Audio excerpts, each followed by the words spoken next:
Shalom teman-teman. Gimana nih kabarnya? Luar biasa. Semoga selalu dalam lindungan Tuhan ya. Amin. Di sini kita mau ngapain nih?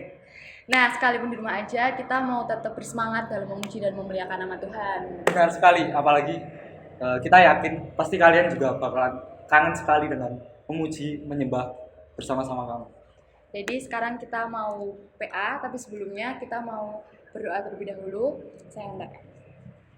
Tuhan Yesus yang baik yang bertahta di kerajaan surga yang maha mulia, terima kasih Tuhan buat berkat penyertaan yang telah Engkau berikan sampai detik ini. Kami masih tetap sehat, kami masih tetap bersemangat untuk menjalani hidup ini Tuhan. Dan saat ini kami juga mendapatkan kesempatan untuk boleh melakukan PA, sekalipun mungkin di tempat kami masing-masing. Kiranya Engkau tetap mau berkati hati kami supaya kami tetap berfokus dan memuliakan nama Tuhan dengan baik. Tuhan, berkati juga setiap kesehatan kami, biarlah kami terus sehat, supaya apapun yang kami harus lakukan, apapun yang menjadi tanggung jawab kami, bisa kami selesaikan. Di dalam nama Tuhan Yesus Kristus, saat ini kami mau PA, kami menyerahkan semua dalam tangan kuasa-Mu, jauhkan kami dari segala yang jahat. Di dalam nama Tuhan Yesus Kristus, kami telah berdoa dan mengucap syukur. Amin. Untuk lagu yang pertama, kita mau memujikan Budi Beri Kuasa.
Mari teman-teman, sebelum firman kita mau fokuskan hati kita mau fokus lagi untuk lebih mendengarkan firman Tuhan. Sekaligus pada kesempatan ini kami mengajak saudara-saudara untuk mendoakan bangsa ini bahkan dunia ini. Kita percaya bahwa sesuatu yang besar akan terjadi. Mari kita pujikan doa kami.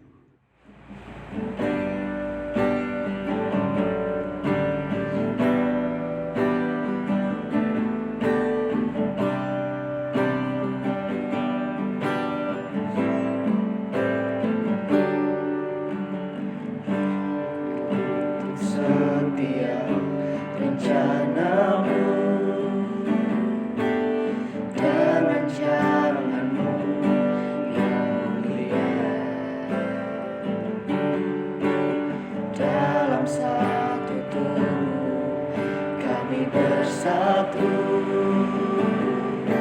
menjadi duta kerajaan-Mu. Ku ucapkan berkat atas Indonesia, biar kemuliaan Tuhan akan nyata bagi bangsa ini. Kami berdiri dan membawa doa kami kepadamu. Sesuatu yang besar pasti terjadi dan mengubahkan negeri kami. Hanya nama-Mu Tuhan ditinggikan atas seluruh bumi.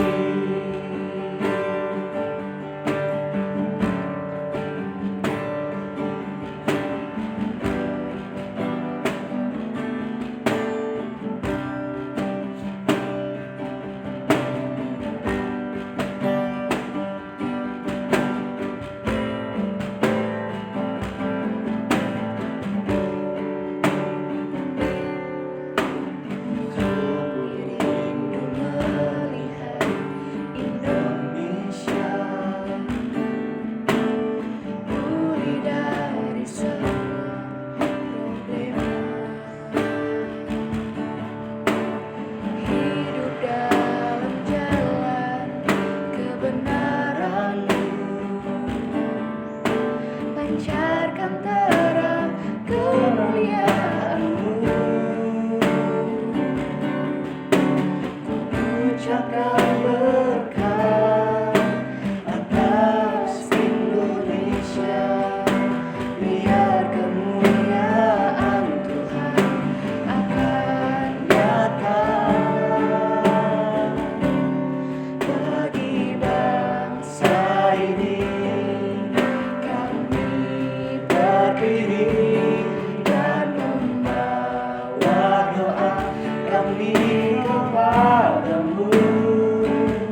Sesuatu yang besar pasti terjadi dan mengubahkan negeri kami. Hanya nama-Mu Tuhan ditinggikan atas seluruh bumi. Bangsa ini kami berdiri dan membawa doa kami kepadamu. Sesuatu yang besar pasti terjadi dan mengubahkan negeri kami. Hanya nama-Mu Tuhan ditinggikan atas seluruh bumi. Hanya nama-Mu Tuhan ditinggikan atas seluruh bumi.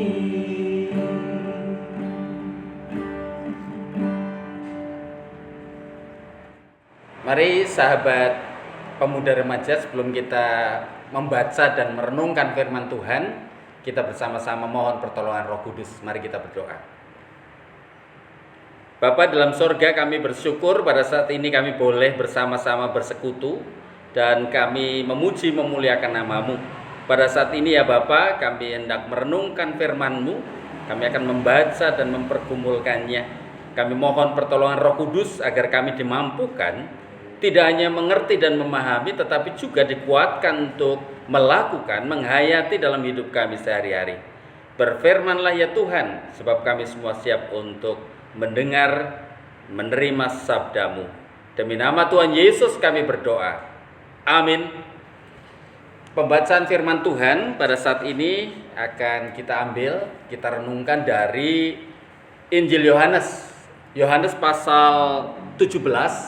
Yohanes pasal 17 ayat 1 sampai dengan 11. Saya meminta untuk sahabat-sahabat pemuda, remaja untuk membaca secara bergantian. Dipersilakan. Doa Yesus untuk murid-muridnya. Demikianlah kata Yesus. Lalu ia menghadapkan ke langit dan berkata, Bapa, telah tiba saatnya. Permuliakanlah anakmu, supaya anakmu mempermuliakan engkau. Sama seperti engkau telah memberikan kepadanya kuasa atas segala hidup. Demikianlah pula ia akan memberikan hidup yang kekal kepada semua yang telah engkau berikan kepadanya. Inilah hidup yang kekal itu, yaitu bahwa mereka mengenal engkau, satu-satunya Allah yang benar, dan mengenal Yesus Kristus yang telah engkau utus. Aku telah mempermuliakan engkau di bumi dengan jalan menyelesaikan pekerjaan yang engkau berikan kepadaku untuk melakukannya. Oleh sebab itu ya Bapa, permuliakanlah aku padamu sendiri dengan kemuliaan yang kumiliki di hadiratmu sebelum dunia ada. Aku telah menyatakan namamu kepada semua orang yang engkau berikan kepadaku dari dunia. Mereka itu milikmu dan engkau telah memberikan mereka kepadaku, dan mereka telah menuruti firman-Mu. Sekarang mereka tahu bahwa semua yang engkau berikan kepadaku itu berasal dari padamu. Sebab segala firman yang engkau sampaikan kepadaku telah kusampaikan kepada mereka, dan mereka telah menerima. Mereka tahu benar-benar bahwa aku datang daripadamu, dan mereka percaya bahwa engkaulah yang telah mengutus aku. Aku berdoa untuk mereka, bukan untuk dunia aku berdoa, tetapi untuk mereka yang telah engkau berikan kepadaku, sebab mereka adalah milikmu. Dan segala milikku adalah milikmu, dan milikmu adalah milikku. Dan aku telah dipermuliakan di dalam mereka. Dan aku tidak ada lagi di dalam dunia, tetapi mereka masih ada di dalam dunia. Dan aku datang kepadamu.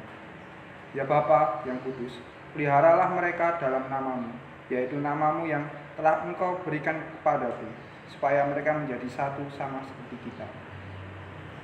Demikian pembacaan firman Tuhan. Yang berbahagia adalah setiap orang yang mendengarkan firman Tuhan, merenungkan dan menghayati, melakukan dalam kehidupan sehari-hari. Haleluya.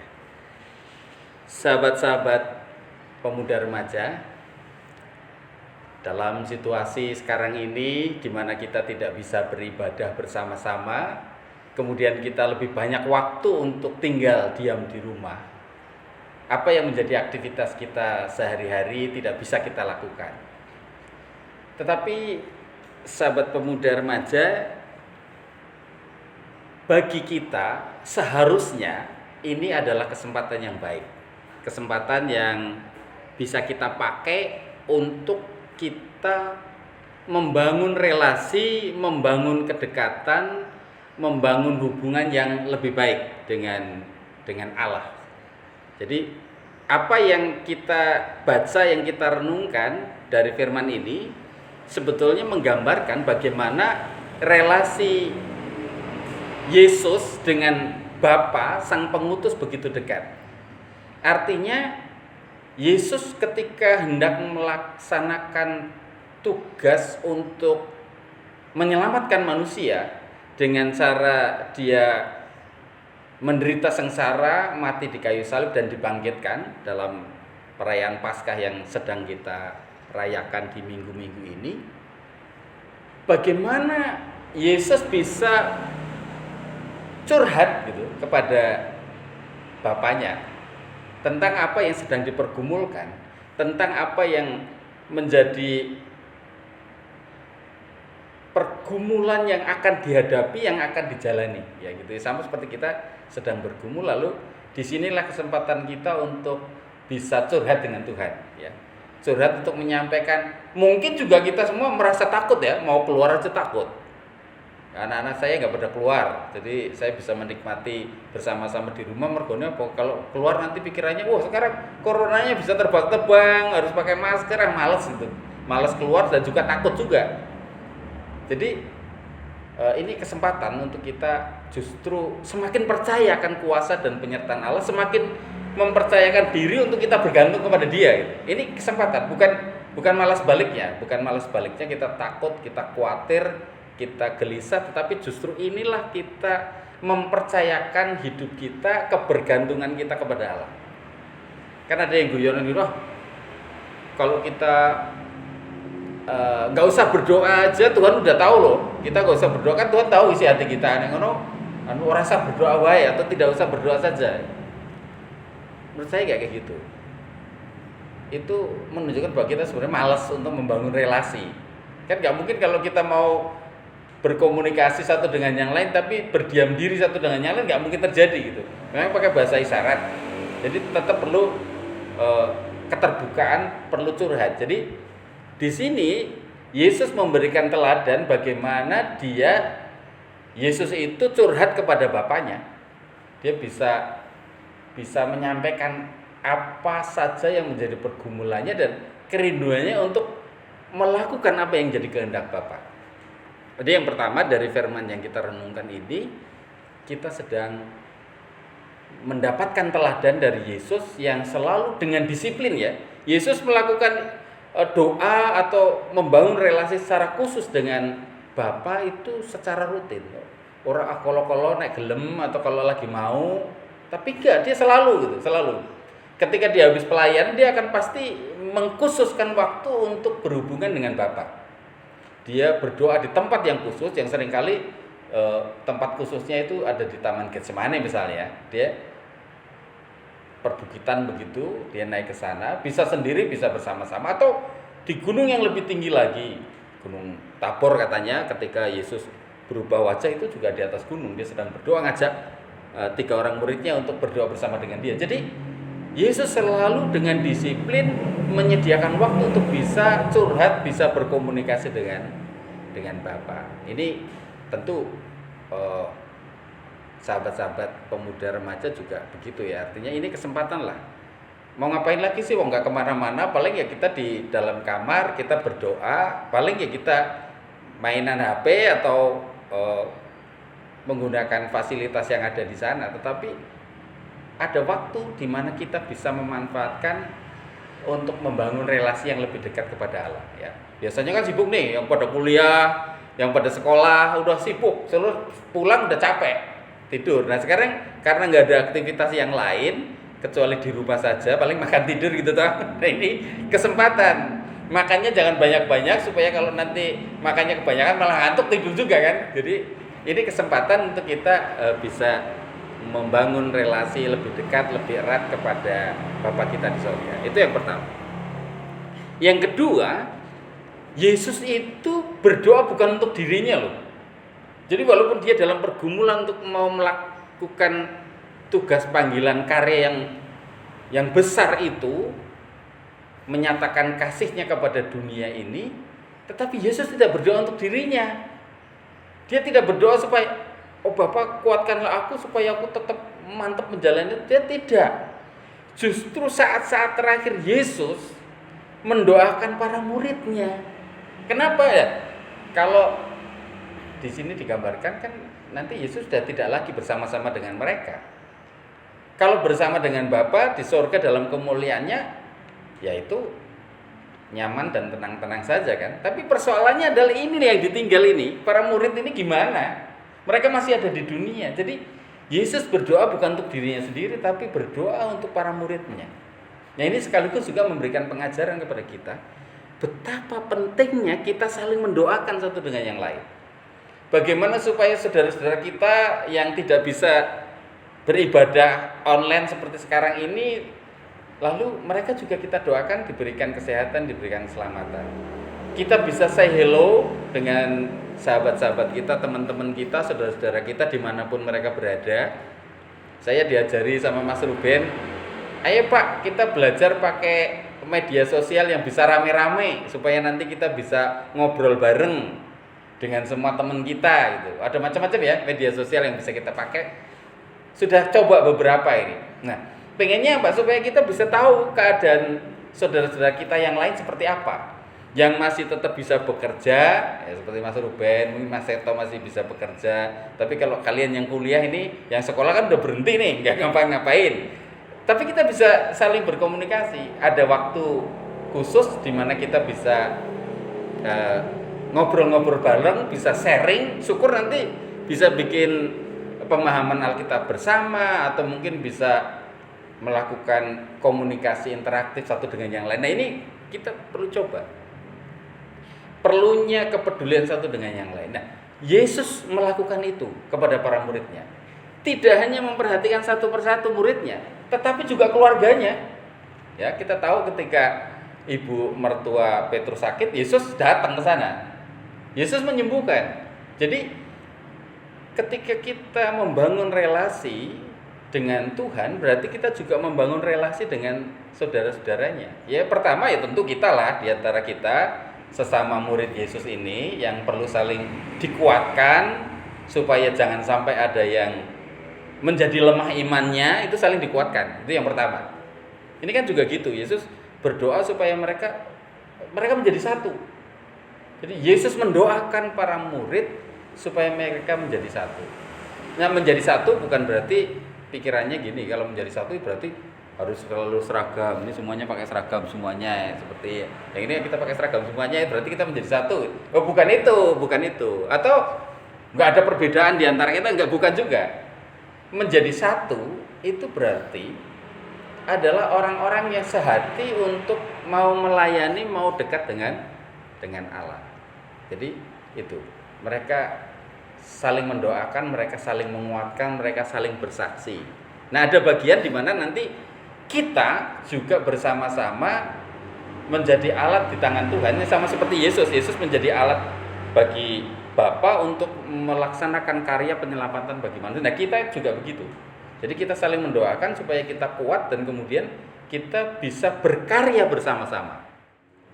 Jadi sahabat pemuda remaja, kalau pada bagian awal tadi Yesus menunjukkan relasi kedekatan dengan Bapa melalui kedisiplinan dalam membangun doa, kehidupan doa atau spiritualnya. Yang bagian kedua, kita melihat bagaimana dalam pergumulannya akan melakukan tugas karya panggilan menyelamatkan dunia dengan kesengsaraan dan kematian di kayu salib serta kebangkitan seperti yang sedang kita rayakan di minggu-minggu ini dalam peristiwa Paskah. Tetapi di dalam doanya Yesus tidak berdoa untuk dirinya sendiri supaya bisa melalui pergumulan itu. Tetapi justru Yesus berdoa untuk para muridnya. Kenapa? Karena kalau Yesus meninggalkan dunia ini, dia akan kembali ke sorga. Semuanya baik-baik saja, aman-aman saja. Adanya sukacita. Tetapi para murid yang masih harus tinggal di dunia ini, mereka masih menghadapi banyak tantangan dan pergumulan agar dikuatkan imannya. Ya, nyatanya dari 12 murid Yesus kan satu gugur ketika tidak setia kepada panggilan itu. Yudas Iskariot mengkhianati gurunya sendiri. Ini kan contoh. Karena ingin kekuasaan, karena ingin memiliki harta yang banyak, lalu dia meninggalkan Yesus atau malah mengkhianati Yesus, kan bisa terjadi. Jadi ini yang justru menjadi kerinduan Yesus dalam doanya, agar para murid ini tetap bersatu, saling menguatkan di dalam menerima panggilan sebagai murid, saling menguatkan. Nah, pentingnya kita saling menguatkan satu dengan yang lain, bagaimana kita di tengah-tengah situasi di rumah masing-masing, tetapi kita bisa menyapa saudara-saudara kita. Kita bisa bertegur sapa atau say hello dengan saudara-saudara kita. Ya. Beberapa hari ini saya bersama dengan Mas Ruben, saya diajari Mas Ruben, Pak, ayo kita belajar media sosial yang bisa dipakai untuk rame-rame, bisa untuk komunikasi rame-rame, supaya apa? Supaya nanti kita bisa sharing bareng, kita bisa bikin persekutuan bareng meskipun online, itu bisa banyak orang, Pak, ya. Saya belajar itu supaya apa? Supaya kita bisa saling tahu kondisinya masing-masing. Oh, ternyata di beberapa teman masih bisa bekerja, tapi ini yang kuliah udah nggak bisa kuliah, yang sekolah udah nggak bisa sekolah, semuanya di rumah. Tapi kita bisa saling bertegur sapa dan saling menguatkan iman satu dengan yang lain. Tahu kabarnya, mungkin juga bisa tetap berkomunikasi dengan baik, memberikan kekuatan kalau ada yang sakit, kalau ada yang butuh dukungan doa, kalau ada yang punya rencana apa, kita bisa saling mendoakan. Itu yang paling penting. Jadi saling mendoakan di antara kita itu penting. Tidak hanya berdoa mengharapkan segala sesuatu untuk yang penting aku sehat, aku selamat, aku nggak peduli yang lain, bukan gitu. Justru ini yang Yesus ajarkan, kita harus saling bersaksi, saling menguatkan. Di internal kita saling menguatkan iman, tetapi justru ini dipakai untuk kebersamaan kita menerima panggilan, sama seperti Yesus. Yesus sedang menjalankan misi untuk melaksanakan tugas Bapa, tetapi dia juga berdoa untuk para muridnya yang akan ditinggalkan. Ya, ini juga gitu. Pada akhirnya kita akan bersama-sama melakukan aksi keluar menjadi saksi bagi dunia, tidak hanya untuk diri kita, tapi perlu saling menguatkan. Itu yang kedua. Yang ketiga, supaya mereka menjadi satu sama seperti Yesus menjadi satu dengan Bapa. Apa maknanya? Maknanya adalah bahwa kita harus memiliki hati Bapa. Kita tahu apa yang menjadi kehendak Bapa dan kemudian kita berusaha karena cinta kita kepadanya, sama seperti Bapa sudah mengasihi kita tahu itu lalu kita melakukan juga. Jadi ini yang dimaksud kita bersatu, menyatu dengan Yesus, menyatu dengan Bapa, agar semuanya menjadi satu. Aku di dalam engkau Bapa, Yesus katakan begitu, mereka juga di dalam kita. Itu artinya apa? Kita sebagai anak-anaknya, sebagai murid-murid Yesus, kita mendapatkan penyertaan, kita mendapatkan kuasa Allah bagi kita. Jadi semakin menguatkan iman kita, tetapi sekaligus di sana kita juga mau senantiasa mewujudkan apa yang menjadi kehendak Bapa, karena kita satu dengan Bapa. Bapa adalah Allah yang penuh kasih, yang mencintai dunia ini sehingga dia mau mengorbankan anaknya yang tunggal. Itu sebagai gambaran betapa cintanya Bapa kepada kita semua. Lalu yang kita lakukan juga seperti itu. Itulah yang dilakukan Yesus. Jadi ini juga yang harus kita lakukan.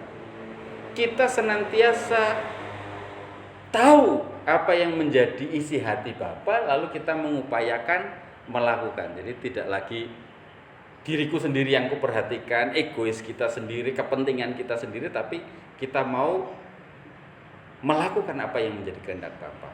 Kita mau peduli kepada sesama kita.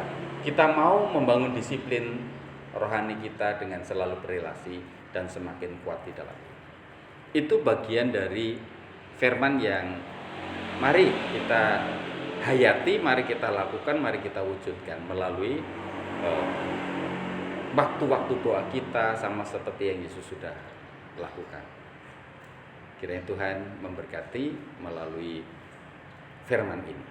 Kalau ada teman sahabat yang mau berbagi kesaksian juga dipersilahkan. Tuhan memberkati. Apakah ada yang mau berbagi sesuatu atau bertanya sesuatu sehingga bisa memperkaya? Boleh. Kau mungkin bisa sharing selama di lockdown, kemudian ada yang dilakukan, apakah tetap berdoa, apakah apa gitu, singkat-singkat begitu bisa juga. Mas Muklis mungkin yang berbagi dikit.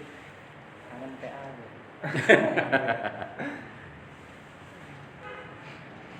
Ya, Mas Muklis mau berbagi. Berbagi apa? Oh ya. Shalom. Halo. Saya mau sedikit sharing tentang selama saya di rumah saja. Mungkin untuk kita semua kita agak nervous juga karena pemerintah sudah ngomong kita tidak boleh keluar dan tidak bisa melakukan aktivitas seperti biasanya, dan saya juga cukup kaget. Beberapa aktivitas saya juga terganggu, sangat terganggu. Saya tidak bisa pelayanan lagi keluar kota, pelayanan kemana-mana, dan cuma bisa di rumah aja gitu. Awalnya saya juga bingung selama saya di rumah saja itu ngapain gitu loh, dan mau apa gitu kan. Di rumah saja itu kan kayak sehari-hari itu ya nggak ada kegiatan cuma di luar gitu loh. Dan waktu itu saya cuma merenung sama Tuhan, kalau memang rencana Tuhan kayak gini, buat hidup kami itu efektif gitu loh. Hidup kami itu nggak sekedar makan tidur nggak kayak gitu, tapi kami bisa bertumbuh juga gitu. Kalau selama kami tidak sebelum di lockdown, kami bisa kumpul sama teman-teman, kami saling menguatkan gitu. Tapi kalau di rumah saja kan itu sulit gitu loh. Dan waktu itu saya berdoa sama Tuhan, saya berdoa, dan akhirnya dalam hati saya Tuhan berbicara gini, ini waktunya gitu kan, ini waktunya kita membangun hubungan kita dengan keluarga kita membangun hubungan kita dengan Bapa kita di surga. Terkadang kita lupa membangun hubungan dengan Bapa kita di surga gitu. Kita lupa, kita lebih suka main keluar, kita lebih suka keinginan kita sendiri gitu loh.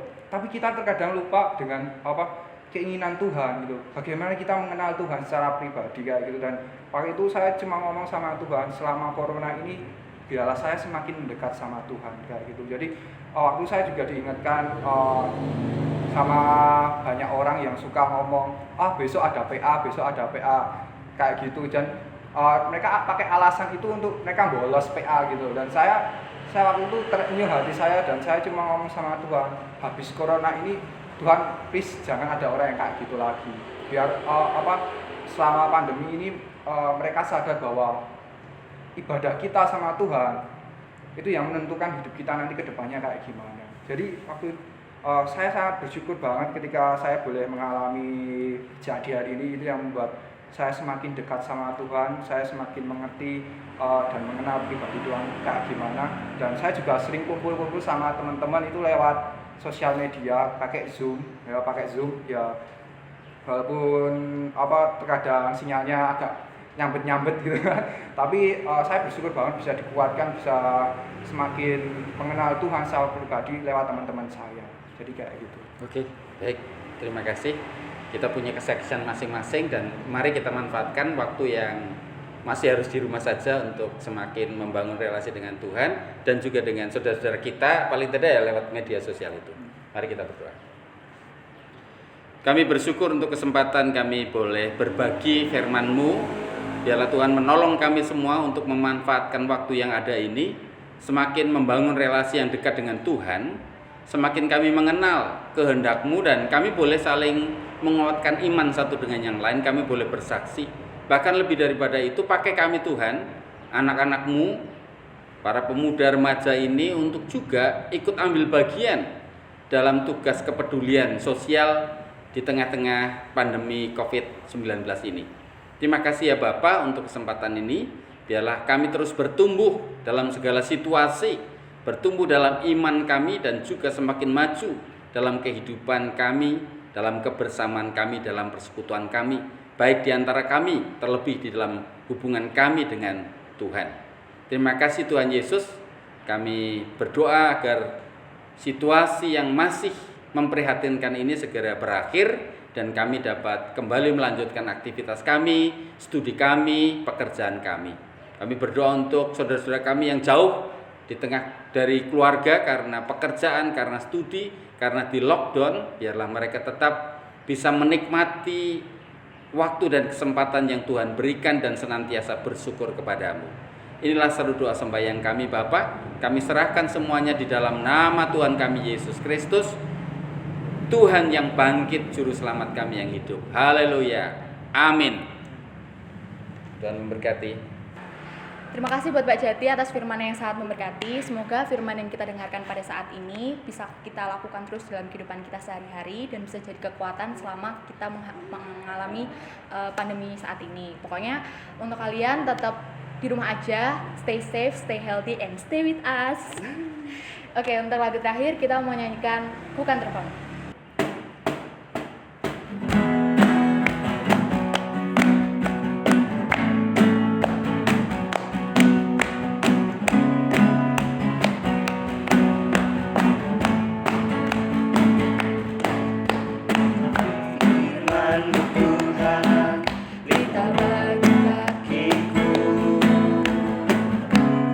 Janjimu terang bagi jalan-jalanku.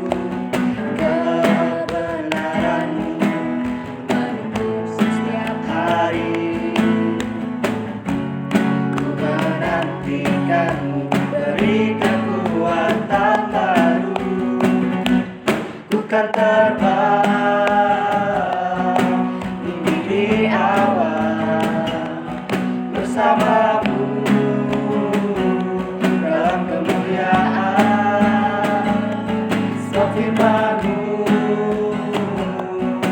teguh menopang, ku kan aman di dalam-Mu Tuhan.